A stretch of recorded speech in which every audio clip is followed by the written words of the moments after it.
And welcome to this edition of the Native News Update on this Monday, June 21st. I'm your host for today's program, Paul DeMain. Many of the stories right here can also be found at our website at IndianCountryNews.com. Here are the news stories for the day from the Associated Press and other Native news sources. The president of the Oglala Sioux Tribe has asked the National Congress of American Indians to hold a meeting in New Orleans to discuss how the Gulf of Mexico oil spill has affected Native Americans in the area. Teresa Two-Bowles sent a letter recently to Jefferson Keel, president of the national organization. The letter says the Executive Committee of the National Congress of American Indians should hold an emergency meeting with Native Americans in the Gulf region. Two-Bowles said the meeting could help determine how tribes across the nation could help Native Americans and wildlife affected by the oil spill. She is president of the tribe in southwestern South Dakota and secretary of the national organization. He's been seen on the Showtime special Going Native, the American Indian Comedy Slam. He's appeared on his own half-hour comedy special. He's performed at the prestigious Just for Laughs Montreal Comedy Festival. Now, Howie Miller is joining Powwow Comedy Jam as its newest member. A First Nations Cree from Edmonton, Alberta, Canada, Howie is recognized as one of Canada's top comedians. Powwow Comedy Jam creator Mark Yaffe says, "We're really psyched to have Howie on board. This will be an all-star lineup." In addition to Howie joining the tour, be on the lookout for several major upcoming announcements from Powwow Comedy Jam, including their first ever Alaskan tour. This was noticed on June 18th. The Nottawaseppi Huron Band of Potawatomi announced on June 18th the results of its election for tribal council. 3 seats on the 5-member tribal council were up for election on Saturday, April 24th. Tribal members voted to re-elect Rowan B.B. Moore of West Olive to the tribal council, along with newcomers Dory Rios of Battle Creek and Nathaniel W. Spur of Grosse Pointe. The positions are 3-year terms. The Tribal Election Board certified the votes late last month.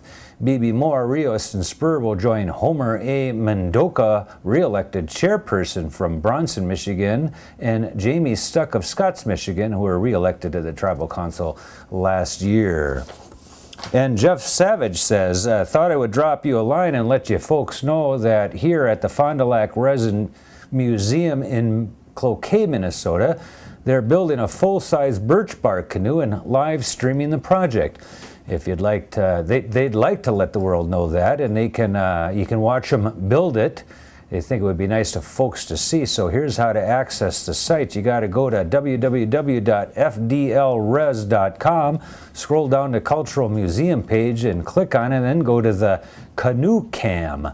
He says they usually start around 7 or 8 a.m. for the lazy younger folks who can't get up until real Indian time, and he says, happy viewing.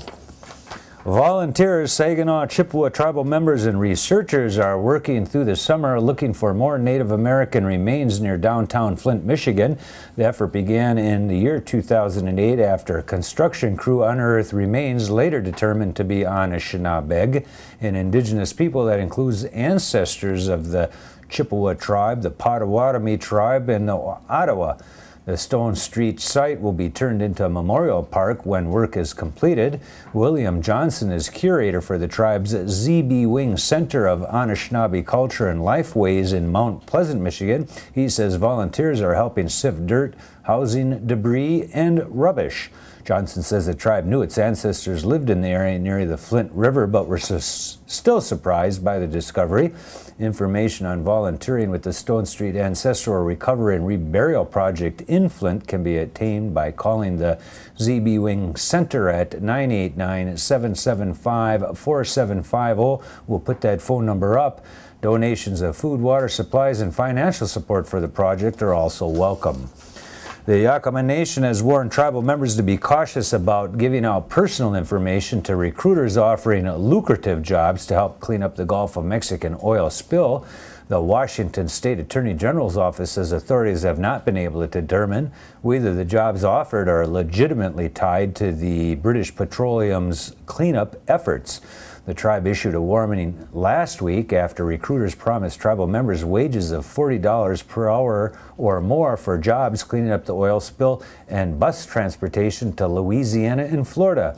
The recruiters handed out papers promising work and asked tribal members for their names, phone numbers, and social security numbers. Many tribal members gave up personal information, and some even quit their jobs for the promise of higher paying work. Some 500 motorcycle riders have roared up the Florida Keys overseas highway to begin an epic race across North America to Alaska's Kenai Peninsula. The first rider who set off Sunday to complete the Hoka Key Motorcycle Challenge's roughly 7,000-mile route from Key West, Florida to Homer, Alaska, is to win $500,000 in Alaskan gold.